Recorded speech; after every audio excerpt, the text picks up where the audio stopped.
आदाब अर्ज़ है रिपोर्टर्स 21 और अरमान साबिर व्लॉग के मुश्तरका प्लेटफॉर्म से मैं हूं फारूक समी और मेरे साथ हैं सीनियर सहाफ़ी अरमान साबिर। हम बात कर रहे हैं जनाब बानी मुत्तहिदा अल्ताफ़ हुसैन से मुताल्लिक, और ये उनसे खालिसतन उनसे मुताल्लिक केस है। इसके अंदर सियासी चीज़ इस कदर ज़्यादा नहीं है, बल्कि ये केस है वो केस जिसके अंदर जिनको वो अपना रूहानी बाप कहते थे, उन्होंने उनके सर से छत छीनने की कोशिश की। और मैं दुरुस्त कह रहा हूँ, और बात तो यही है। प्रॉपर्टी के एक केस दायर किया कि जनाब ये तमाम प्रॉपर्टीज़ मुत्तहिदा कौमी मूवमेंट पाकिस्तान की हैं, जिसके अंदर समाअत का सिलसिला जारी है। अब अरमान भाई के पास ख़बर ये है कि वो जो उसकी डेट्स हैं वो डेट्स आ गई हैं, वो डेट्स के हवाले से बताएंगे। इस केस में मज़ीद क्या होना है अरमान भाई ये भी बताएंगे। ताहम इसके बाद ये केस के हवाले से मैं बताऊँ कि ये केस बड़ा वो है सेंसिटिव इसलिए हुआ है कि इस केस की वजह से जो इस वक्त की बहादुराबाद वाली जो MQM थी उसको शदीद मसाइल का सामना था, क्योंकि वो अवामी हमदर्दी से भी महरूम हुई। इस केस के बाद बहुत सारे लोगों की जो हमदर्दी वाला अंसर था, जो बहादुराबाद के हमदर्द थे, उनकी भी हमदर्दी का अंसर उस तरफ चला गया। ख़ुद जिन लोगों ने गवाहियाँ दी उन्होंने भी बहुत से ऐसे बयान दिए अरमान भाई, जो कि इस हवाले से थे कि जनाब मतलब वो उस पर थोड़े से डिफेंसिव नजर आए, चाहे वो डॉक्टर फारूक सत्तार हों या दीगर लोग हों। अब मैं अरमान भाई आप ज़रा बताएं किस किस ने गवाही अब तक दे चुका है, आइंदा केस में क्या होने वाला है और डेट्स क्या हैं। सबसे पहले तो ये बात है कि आपने कहा कि ये पॉलिटिकल केस नहीं है, ये दरअसल जायदाद का केस है। और जायदाद का भी नहीं, मैंने पॉलिटिकल केस उस तरह नहीं, मैंने कहा वैसे तो पॉलिटिक्स होती है, जैसे बानी की बाइकआउट हो गई हम खबर देते हैं, ये डायरेक्ट बानी से जुड़ गया है। अच्छा, ये केस से हिट डायरेक्ट बानी हो रहा है, हिट डायरेक्ट बानी भी हो रहे हैं। अच्छा, और इसके अलावा ये केस जो है ना फारूक, ये था तो प्रॉपर्टी का कि ये प्रॉपर्टी जो है वो ये बिलोंग करती है मुत्तहिदा कौमी मूवमेंट पाकिस्तान से।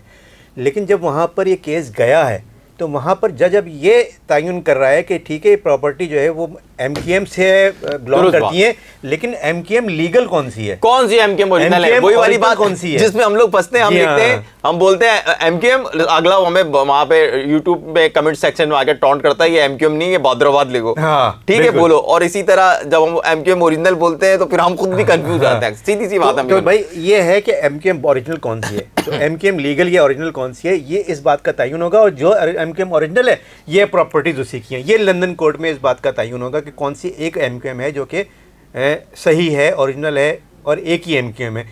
तो इस बात पर अब डिसाइड होना है। और इस बात के लिए जो केस चल रहा था, जिसमें जो है वो गवाहियाँ भी दी गई हैं, इसमें डॉक्टर फारूक सत्तार की और वसीम अख्तर, अमीनुल हक ने केस भी किया हुआ। ये केस जो है पिटिशनर इसमें जो है वो अमीनुल हक। आगे आप ये भी बताइएगा कि आगे होना क्या जाना है। और 25 और नदीम नुसरत भी जो है वो इसमें गवाही देने आए थे, और वो पर्सनली आए थे, इन पर्सन उन्होंने गवाही दी थी। आकर बाकी सब ने यहाँ से कराची से ही शायद इन्होंने पाकिस्तान से गवाही दी थी वीडियो लिंक के ज़रिए। तो उन्होंने अपने अपने बयान रिकॉर्ड करा दिए हैं, वहाँ पर उनकी टेस्टमनीज हो चुकी हैं। और अब जो रहती हैं उसमें मुस्तफ़ा अज़ीज़ आबादी भी होंगे, ख़ुद अल्ताफ़ हुसैन का भी एक बयान है, और उसके अलावा जो है वो वहाँ एक दो लोग और भी हैं जिनके बयान होने हैं। तो ये जो बयान अब रह गए थे, जो टेस्टमनीज रह गई थी, अदालत अब उनके बयान लेगी, और उनके बयान लेने के बाद फिर इस पर हो सकता है कि बहुत 2 दिन के अंदर फैसला हो जाएगा। 25 और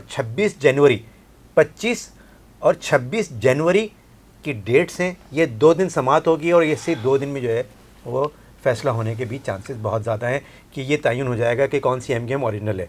तो ये 26 जनवरी बहुत अहम तारीख़ है फारूक, कि जो MQM अल्ताफ़ हुसैन है, ये अल्ताफ़ हुसैन जो हैं वो उनकी MQM अगर वहाँ पर वो जीत जाते हैं ये केस, तो सारी प्रॉपर्टीज़ भी उनके पास हो जाएंगी।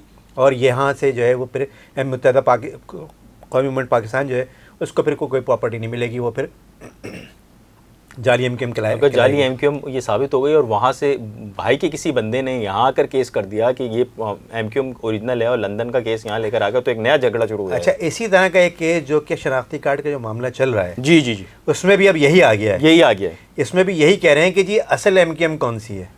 ठीक है, तो ये देखिए, अब ये इस बात का तयन हो, अगर इस बात का तयन लीगल तौर पे होता है पाकिस्तान में भी और लंदन में भी, तो लीगल अगर तौर पे होता है तो फिर इनको अपना नाम भी बदलना पड़ेगा अगर ये केस हारते हैं।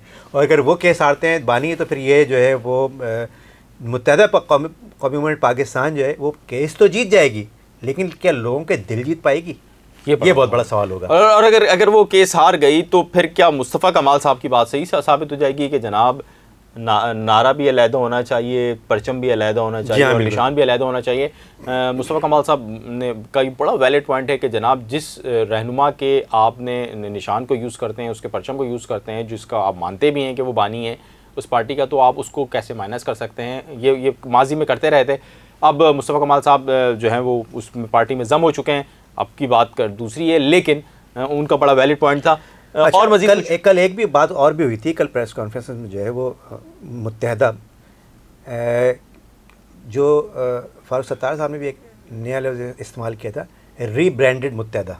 रीब्रांडेड मुत्तहदा, तो रीब्रांडेड मुत्तहदा जो है, इसमें जब कल प्रेस कॉन्फ्रेंस जो तमाम उनके जो कायदीन ने की थी, तो रीब्रांडेड मुत्तहदा ने ये भी कहा था, उनमें उस वक्त ये भी बात हुई थी कि जो लोग जो हैं वो लोग जो पाकिस्तान का नारा लगाते हैं और जो लोग पाकिस्तान का नारा नहीं लगाते हैं, उनमें फ़र्क होना चाहिए। अच्छा, जो लोग पाकिस्तान का इस वक्त नारा लगा रहे हैं, जो कि पूरे अच्छे बच्चों की तरह बैठे हुए थे, उन्होंने भी तो माफ़िया मांगी है। एनीवे, दुरुस्त कह रहे हैं आप। तो फिर दुरुस्त कह रहे हैं आप, समझ रहे हैं ना बात को मैं क्या कहना चाह रहा हूँ? आप भी समझ रहे हैं ना कि मुझसे कुछ दोस्त बहुत नाराज हो गए। जी। तो एनीवे, बात ये हो रही थी इस हवाले से कि इस केस के अंदर क्या होगा, बड़ी डिटेल में अरमान भाई ने रखा। कुछ चीज़ें हैं, कुछ, क्योंकि मैं कोर्ट रिपोर्टर हूँ, तो कुछ बैकग्राउंड अगर आपकी इजाज़त हो तो जनाब कुछ चीज़ें ऐसी हैं जो कि मैं इतना बोल रहा हूँ, ज़रा आप भी कुछ बोलेंगे? नहीं, कुछ चीज़ें ऐसी हैं जो कि ज़रूरी हैं बताना, कि केस की डायरेक्शन इससे अंदाज़ा हो जाती है।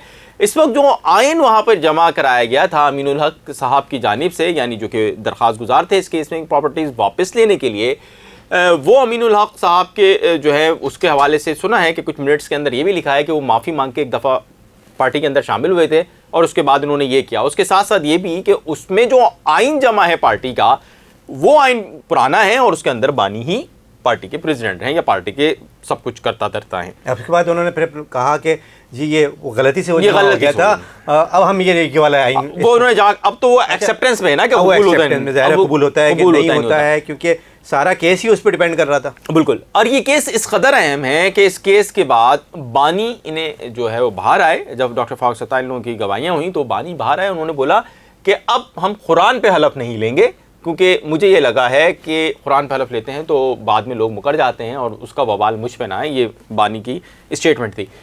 बानी की पॉलिसी से इख्तलाफ ज़रूर हो सकता है, दीगर चीज़ें ज़रूर की जा सकती हैं और हम माजी में करते भी रहे हैं, लेकिन इस बात से इख्तलाफ नहीं हो सकता कि कुछ भी हो, मुत्तहदा कौमी मूवमेंट किसी भी नाम पे हो, किसी भी शक्ल पे हो, किसी भी नाम से इलेक्शन लड़े है तो वो अल्ताफ़ हुसैन के ब्रेन चाइल्ड या अल्ताफ़ साहब ही उसके बानी हैं। तो इस हवाले से अब 25 और 26 को बहुत कुछ होने जा रहा है, जैसे कि अरमान साबिर साहब ने बताया, और इससे पहले के जो आर्गूमेंट्स अदालत ने किए हैं वो भी बड़े डिफरेंट हैं। और उसके ऊपर जो कानूनी माहिर ने वो कहते हैं कि अब तक जो केस की हेयरिंग हुई है, अब तक मतलब आखिरी जब हेयरिंग तक हुई है तो उस वक्त तक तो बानी मुत्तहदा का पलड़ा बाहर ही रहा है इस केस के अंदर, और मुमकिन है कि माजी के केसेस की तरह बरतानिया की अदालत में चलने वाले इस केस में भी उनको कामयाबी हासिल हो। अगर अभी तक आपने हमारे चैनल को सब्सक्राइब नहीं किया है, हमारी वीडियोस को लाइक नहीं किया है और हमारी वीडियोस को शेयर नहीं किया है तो आप फौरी शेयर कर लीजिए, क्योंकि हम बड़ी जुर्रत के साथ आप तक सच पहुंचाते हैं जो कोई दूसरा नहीं पहुंचाता। और कल मेरे एक दोस्त ने एक मैसेज किया था, जब हमने इस्लामाबाद हाई कोर्ट की खबर दी थी तो उन्होंने मैसेज करके बोला था, यार कराची प्रेस क्लब के स्टूडियो से जो आप लोग चीज़ें कर रहे हैं उसमें उन्होंने एक शेर भेजा था कि दश तो दश दरिया भी ना छोड़े, हमने बहरे जुल्मात में दौड़ा दिए घोड़े। हमने मतलब हम जो खबरें सिंध से मुताल्लिक जो लेके आ रहे हैं उसमें सिंध के लोगों से जो जुड़ी हुई खबरें लेके आ रहे हैं वो तो कहीं पे भी हूँ वो हम पकड़ के ले आ रहे हैं, जो कि लोगों को की जिसमें दिलचस्पी हो, मेन स्ट्रीम मीडिया उसको नहीं दिखा पा रहा। तो आप लोगों का बहुत शुक्रिया, आदाब अर्ज़ है, बस चैनल ज़रूर सब्सक्राइब कर लीजिए। बहुत शुक्रिया।